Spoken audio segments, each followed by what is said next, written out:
आयुर्वेदातील वेगवेगळ्या संहितेमध्ये दिनचर्येचे वर्णन केले आहे आणि ह्या दिनचर्येमध्ये अभ्यंगाचे महत्त्व सांगितले आहे। अभ्यंग म्हणजे आंघोळीच्या आधी आपल्या शरीराला तेलाने मालिश करणं।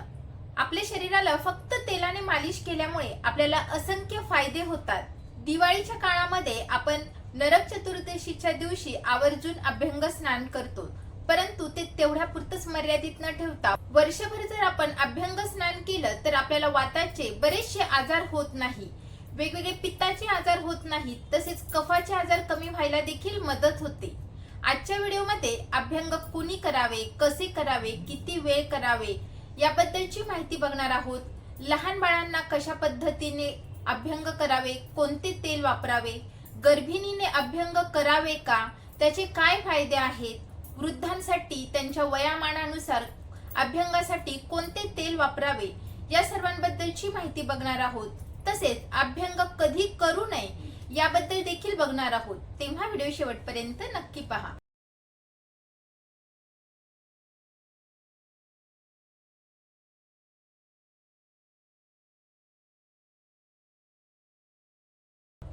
नमस्कार, मी डॉक्टर सविता लांजेवार। माझ्या यूट्यूब चॅनलमध्ये तुम्हा सर्वांचे पुन्हा एकदा स्वागत आहे।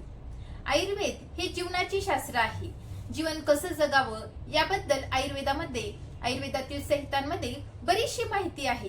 यापैकीच एक भाग म्हणजे दिनचर्या, म्हणजे आपण दिवसभरामध्ये उठल्यापासून झोपेपर्यंत काय काय कामं करावी याबद्दलची माहिती सांगितली आहे। यातच अभ्यंग स्नानाचे म्हणजे अभ्यंगाचे शरीराला तेलाने मालिश करण्याचे महत्त्व सांगितले आहे। आपण फक्त आपल्या शरीराला तेलाने मालिश केली तर आपल्याला बरेचसे शारीरिक व्याधी कमी व्हायला मदत होते, मानसिक व्याधी कमी व्हायला मदत होते, आपल्या त्वचेसाठी, केसांसाठी अतिशय उपयुक्त ठरतं। तसेच वेगवेगळ्या अवस्थेमध्ये म्हणजे बाल, वृद्ध, गर्भिणी, रजोनिवृत्तीच्या काळामध्ये वेगवेगळ्या अवस्थेमध्ये आपल्याला त्या अभ्यंगाचे म्हणजे शरीराला फक्त तेलाने मालिश करण्याचे असंख्य फायदे देखील होतात। व्हिडिओच्या पुढे आपण बघूयात की लहान मुलांना आपण अभ्यंग स्नान केलं तर त्याचे काय फायदे होतात। भारतामध्ये लहान मुलांना तेलाने मालिश करण्याची पद्धत आहे, कारण यामुळे त्यांची त्वचा मऊ होते, स्नायू मजबूत होतात, रक्ताभिसरण सुधारते, पचनक्रिया चांगली राहते, लहान मुलांना चांगली झोप लागते। जेव्हा आई किंवा आजी आपल्या बाळाला तेलाने मसाज करते तेव्हा त्या स्पर्शातून आणि तेलाच्या वासातून बाळाला सुरक्षित आणि प्रेमळ असण्याची भावना मिळते। त्यामुळे पालक आणि बाळामध्ये एक चांगलं घट्ट असं नातं तयार होतं। मालिश केल्यामुळे बाळाला चांगली आणि शांत झोप लागते, ते जागे असताना अधिक सतर्क राहते। तर यासाठी कोणते तेल वापरावे, तर तुम्ही तीळ तेल वापरू शकता, नारळाचं तेल वापरू शकता। जर थंडीचे दिवस असतील तर तुम्ही मोहरीचं तेल देखील वापरू शकता, परंतु मोहरीचं तेल हे गुणाने उष्ण असल्यामुळे कधीकधी ॲलर्जी होण्याचे चान्सेस असतात, म्हणून मोहरीचं तेल वापरताना काळजी घ्यावी। या व्यतिरिक्त तुम्ही बदाम तेल, ऑलिव्ह ऑइल हे देखील बाळाच्या त्वचेसाठी वापरू शकतात। लहान बाळांना अभ्यंग तेलाने मालिश कधी करावी, तर सकाळी आंघोळीपूर्वी करावी किंवा संध्याकाळी झोपण्याच्या आधी करावी। अभ्यंग करण्याच्या आधी तेल थोडेसे कोमट करून घ्यावे, तसेच डोक्यापासून पायाकडे हलक्या हाताने मालिश करावी। पोटावर घड्याळाच्या दिशेने गोल फिरवावे, हात आणि पायांच्या सांध्यावर हलके गोल फिरवावे। सुमारे 10 ते 15 मिनिट मालिश करावी। त्यानंतर अर्धा तासाने कोमट पाण्याने बाळाला स्नान घालावे। आयुर्वेदानुसार बालानां स्नेहा आयुष्करः, लहान मुलांसाठी तेलाने मालिश करणं म्हणजे लहान बाळांचं आयुष्य वाढवणारं आहे।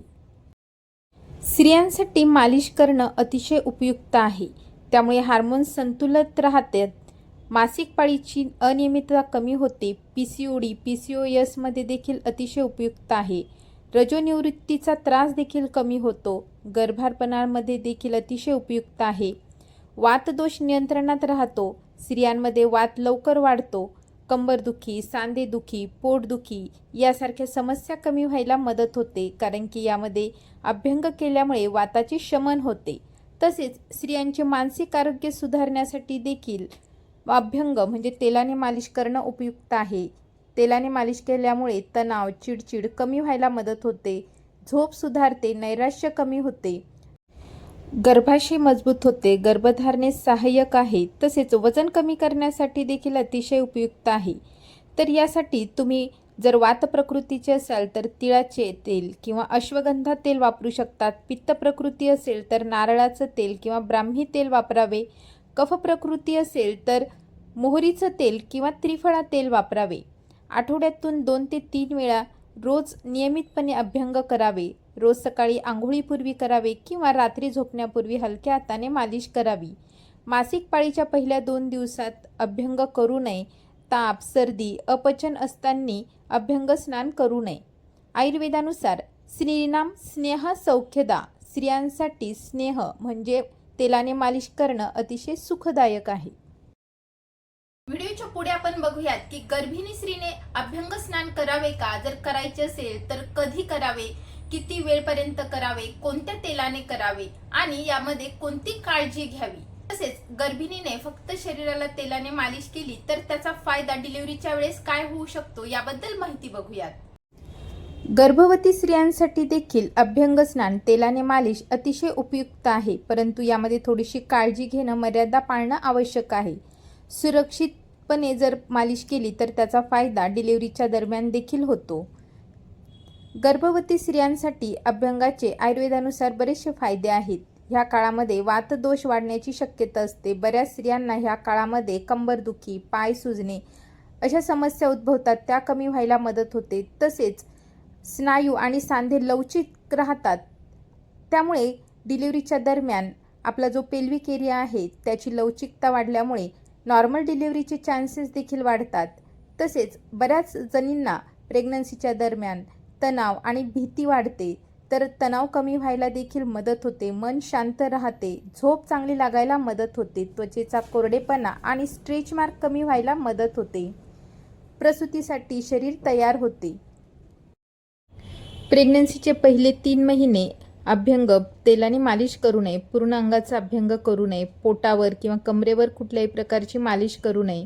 जेव्हा गर्भ स्थिर होईल त्यानंतरच मालिश करायला सुरुवात करावी. तर केव्हा, तर 4थ्या महिन्यापासून 7व्या महिन्यापर्यंत हलक्या हाताने मर्यादित प्रमाणात 10 ते 15 मिनिट मालिश करावी.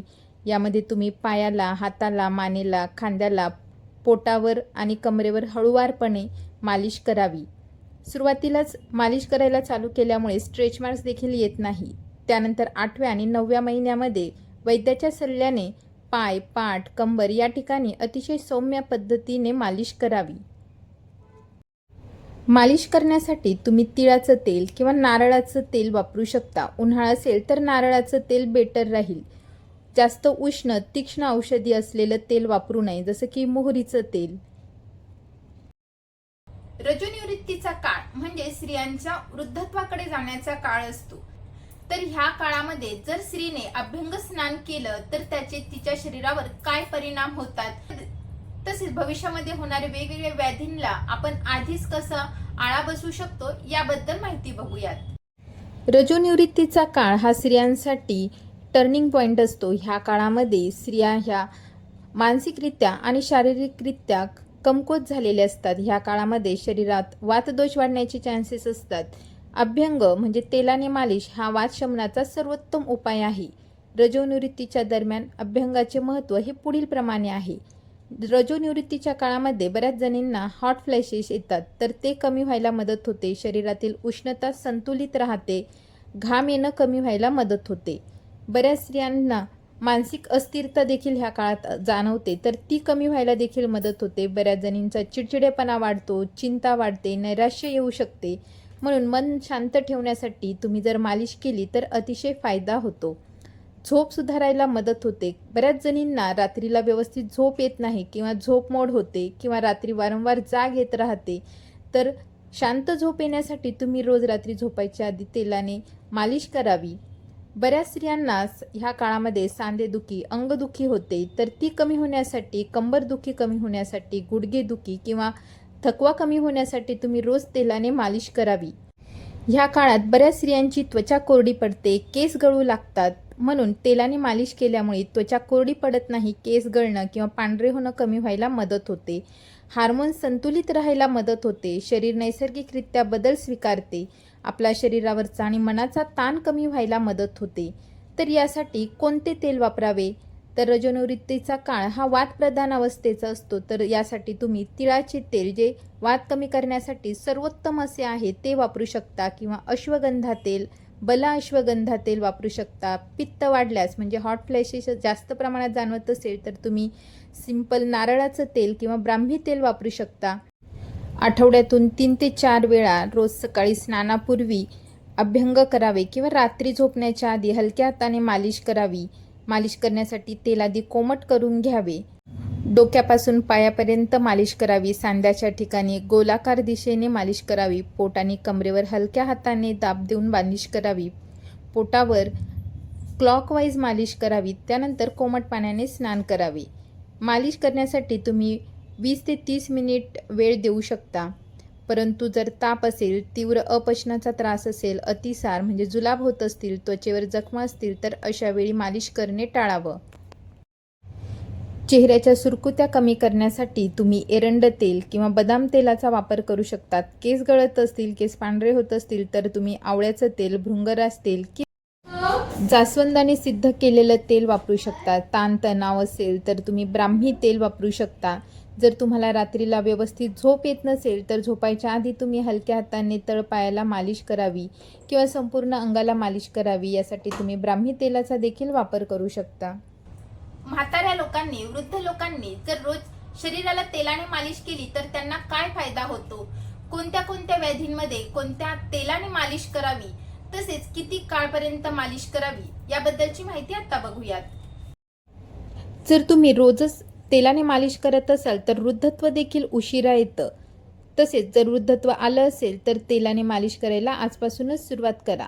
वृद्धावस्थायाम वातः प्रवर्धते, कारण की वृद्धावस्थेमध्ये हा वात वाढलेला असतो. म्हणून वाताचं शमन करण्यासाठी, शरीराला स्थैर्य देण्यासाठी, आयुष्याची गुणवत्ता सुधारण्यासाठी तेलाने मालिश करणं अतिशय उपयुक्त ठरतं.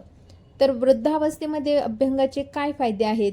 वय वाढत असताना देखील शरीराला मिळणारी ऊर्जा, आधार आणि आराम हा आपल्याला तेलाने मालिश केल्यामुळे मिळतो.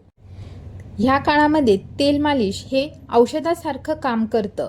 म्हणून प्रत्येकानेच कोणत्या ना कोणत्या तेलाने अभ्यंग करणं अतिशय गरजेचं आहे. वृद्धावस्थेमध्ये अभ्यंग केल्यामुळे सांधेदुखी तसेच स्नायूंचा कडकपणा कमी व्हायला मदत होते. बऱ्याच जणांना गुडघेदुखी, कंबरदुखी, मानदुखी यासारखे त्रास व्हायला सुरुवात होते. त्यामुळे चालायला व्यवस्थित जमत नाही. म्हणून अभ्यंग स्नान केल्यामुळे किंवा गुडघ्याच्या ठिकाणी, कमरेच्या ठिकाणी तेलाने मालिश केल्यामुळे दुखणं कमी व्हायला मदत होते. स्नायू आणि हाडे मजबूत व्हायला मदत होते. स्नायूंचा अशक्तपणा कमी होतो. तसेच बऱ्याच जणांना साधं सिंपल पडल्यामुळे फ्रॅक्चर होण्याचे चान्सेस असतात आणि अभ्यंग केल्यामुळे हाडे मजबूत झाल्याने पडल्यामुळे होणारा फ्रॅक्चरचा धोका कमी व्हायला मदत होते. मज्जासंस्था शांत ठेवण्यासाठी देखील मालिश चांगली उपयुक्त आहे. म्हातारपणामध्ये बऱ्याच जणांना विस्मरण, अस्वस्थता, चिडचिडेपणा यासारखे काही समस्या उद्भवतात. तर मानसिक स्थैर्य वाढवायचं असेल तर तुम्ही आजपासूनच तेलाने मालिश करायला सुरुवात करा. तेलाने मालिश केल्यामुळे शारीरिक आराम तर मिळतो, मानसिक शांती मिळते, झोप चांगली यायला मदत होते. बऱ्याच म्हाताऱ्या लोकांना झोप व्यवस्थित येत नाही किंवा रात्री अचानक झोप उघडते, रात्रीची शांत झोप येत नाही. त्यामुळे तेलाने मालिश करणं उपयुक्त ठरतं.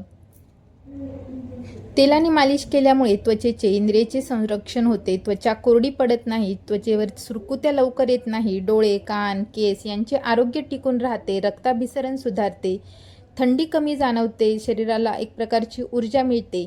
तर तुम्ही यासाठी कोणतं तेल वापरावं? तर ह्या काळामध्ये वात जास्त वाढलेला असतो, म्हणून तुम्ही सर्वांनी तिळाचं तेल जरी वापरलं तरी अतिशय उपयुक्त आहे. जर तुम्हाला कंबरदुखी असेल, गुडघेदुखी असेल, मानदुखी असेल तर यासाठी तुम्ही महानारायण तेल, बला अश्वगंधा तेल यासारखे तेल वापरू शकता.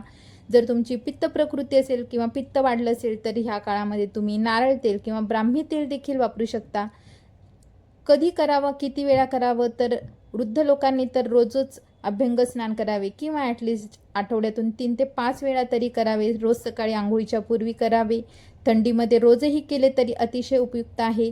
अभ्यंग करण्याआधी तेल थोडंसं कोमट करून घ्यावं. त्यानंतर डोक्यापासून पायापर्यंत मालिश करावी. सांध्याच्या ठिकाणी गोलाकार दिशेने मालिश करावी. पोटाच्या ठिकाणी क्लॉकवाईज मालिश करावी.